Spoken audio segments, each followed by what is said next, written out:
Hey, j'espère que vous allez bien. Alors aujourd'hui, on va parler de moi et des autres youtubeurs. Allez, générique.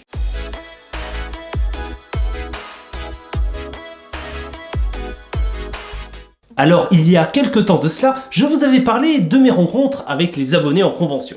Mais ce qu'il faut savoir, c'est que lorsque tu es là-bas, il y a évidemment beaucoup de célébrités, des youtubeurs, des comédiens et d'autres artistes. Et parmi eux, il y en a qui ont des levels, mais très élevés. Eh oui, sûrement plus haut que le tien. Ouais, c'est sûr. J'ai commencé à découvrir l'univers des conventions en 2017. Plus exactement à Paris Manga. Et plus particulièrement en 2018. Mais ça restait en premier temps en tant que visiteur, mais ensuite en tant qu'invité.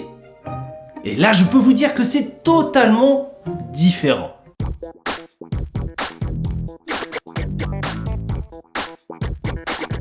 Lorsque tu es visiteur et que tu veux rencontrer ton youtubeur préféré, eh ben, il n'y a qu'une seule solution, c'est attendre.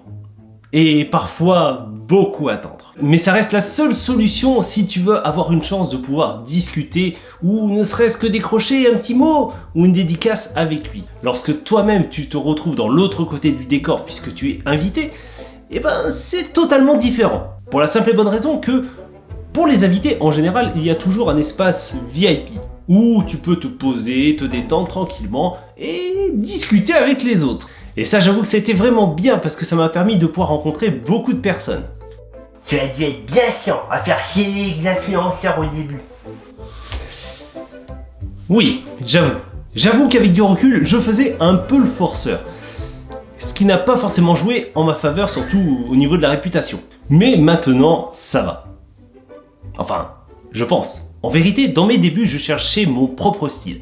Et du coup, c'est vrai que je demandais beaucoup de conseils aux autres youtubeurs qui avaient réussi, afin de savoir qu'est-ce que je devais faire ou ne pas faire. Heureusement, aujourd'hui, j'ai enfin trouvé mon propre style. Et j'avoue que ça fait plaisir. Mais c'est vrai, quand on y repense, à l'époque, j'ai demandé pas mal de conseils à plusieurs personnes comme Laurent Cassia ou même Louis San. En fait, je voulais savoir un petit peu si j'étais bon ou pas. Et j'avoue que je les remercierai jamais assez parce que grâce à eux, j'ai pu progresser et avoir le déclic pour trouver mes propres erreurs. Bon, c'est sûr qu'à l'époque, j'aurais bien aimé qu'ils me disent « Hey, c'est pas mal ce que tu fais, comme ça je vais t'aider à te faire connaître ».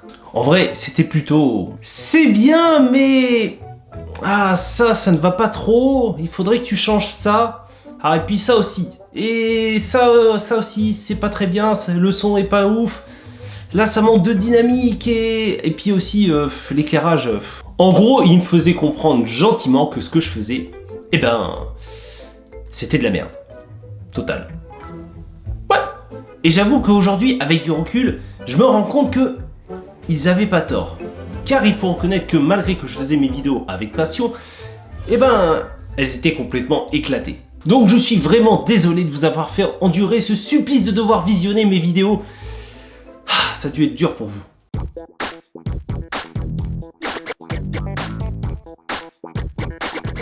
En dehors de ça, c'est vrai que je connais beaucoup de youtubeurs Japon parce qu'avec toutes les conventions que j'ai pu faire, eh ben, j'ai eu beaucoup d'occasions d'en rencontrer. Comme notamment Ichiban Japan, ou même le très bon Julien Fontanier. Et après une multitude d'autres petites chaînes comme Mission Japon qui m'a beaucoup aidé d'ailleurs à m'initier dans le monde des conventions. Mais il y a aussi l'excellente chaîne de Oishi-san qui fait des recettes incroyables.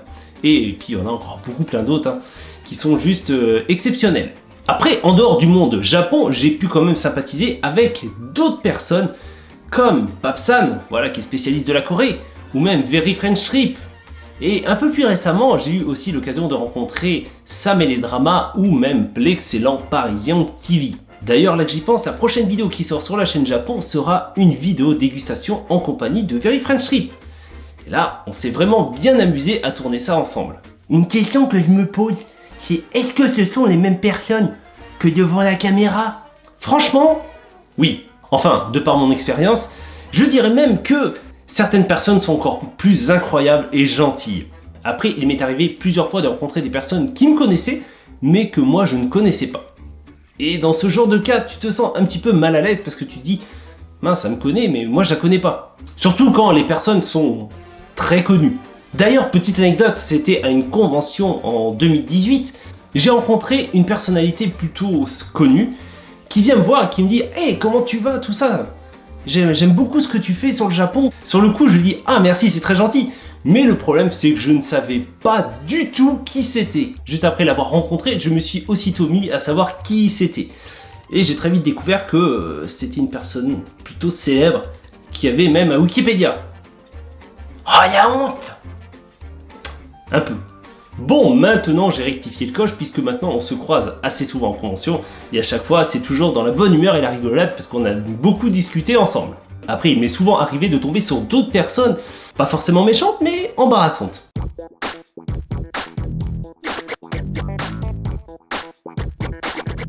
Alors, en 4 ans de YouTube, je vous laisse imaginer que j'ai rencontré quand même beaucoup de personnes et j'avoue que j'ai eu quand même des cas très particuliers.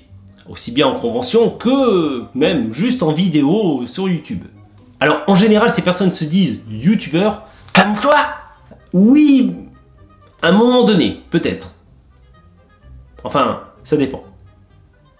Il est vrai que dans mes débuts je suis un peu passé par là. Et je regrette un petit peu ces moments parce que ça a dû être vraiment malaisant pour certaines personnes. J'avoue que certaines personnes, le jour où ils se sont lancés sur YouTube, ils auraient plutôt dû se casser une jambe. C'est méchant quand même. Tu aurais dû te casser une jambe alors. Bon, j'avoue que à mes débuts, ma qualité était vraiment déplorable. Et c'est vrai que quand je vois ma ancienne version de moi, eh ben j'ai envie de lui mettre des tartes. Vraiment. Mais c'est vrai que pour revenir au sujet, souvent lorsque j'étais en stand, j'avais des personnes qui venaient me voir et qui me disaient « Oh salut, moi aussi je suis youtubeur, regarde ce que je fais, c'est super !» Et là tu regardes et...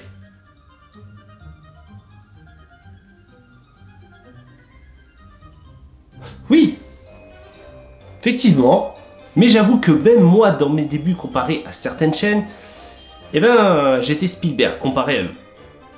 Pour vous dire. Du coup, tu disais quoi?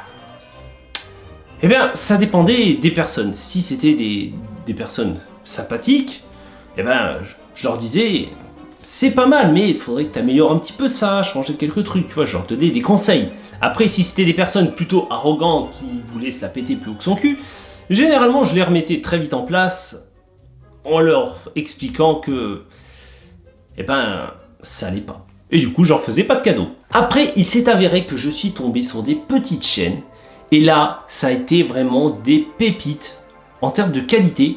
Parce que oui, il y a aussi des jeunes youtubeurs qui démarrent, encore plus petits que moi, et qui font du travail incroyable. Et malheureusement, ils n'ont aucune visibilité. Et c'est dans ces moments-là que j'aimerais avoir 100K d'abonnés. Pourquoi? Parce que j'aurai la petite chaîne certifiée et ça me permettrait de pouvoir aider les autres à se faire connaître. Parce que le côté argent, tout ça, bah, je m'en fous. C'est plus le côté humain et pouvoir vraiment aider ceux qui le méritent. Et c'est vrai que pouvoir les aider à partager leur contenu, eh ben ça, ce serait cool. Ah oui, comme ça tu leur fais une pub et tu les aides à se faire connaître.